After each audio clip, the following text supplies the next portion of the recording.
दोस्तों नमस्ते प्रणाम। मैं आरती आप सभी का स्वागत करती हूँ तहे दिल से और उम्मीद करती हूँ एक प्यारा सा गीत गाने जा रही हूँ। होली का गीत है, तो आप लोगों को जैसा भी लगा, पसंद आएगा तब भी, नहीं आएगा तब भी आप लोग कमेंट द्वारा बताइएगा। और ये जा रहा है मेरी मम्मी का साथ का गीत, तो आप लोग ढेर सारा प्यार दुलार दीजिए, क्योंकि जब से अपने मम्मी के यहाँ से गए हैं और हम वीडियो बना रहे हैं, रेगुलर डालते जा रहे हैं, पर आप लोग हमें प्यार नहीं दे रहे हैं, क्योंकि हम अकेले गाते हैं ना। तो मम्मी के साथ का वीडियो जा रहा है, आप लोग ढेर सारा प्यार दुलार दीजिए और देखिए। चलिए हम लोग सुनाते हैं। सीता भोरे उठी जाली फूलवारी, देखला लोग सारी। सीता भोरे उठी जाली फूलवारी, देखला लोग सारी। के कारी हाई तू ही बारी दुलारी हो, के कारी हाई तू ही बारी दुलारी।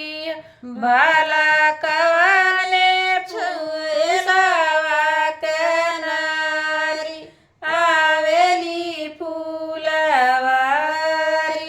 बाला कवाले छायलावा कनारी, आवेली फूलवारी।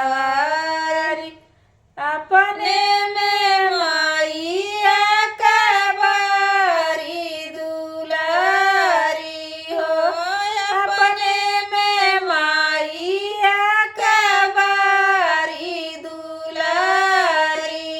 भला अपने छायलावा कनारी, आइले फूलवारी। भला अपने छायलावा कनारी, आइला फूलवारी। सैया बेदर्दी के दर्दो न आवे हो, सैया बेदर्दी के दर्दो न आई। भला भोरे भोरे भेजे फूलवारी, गामा की जिया मारी।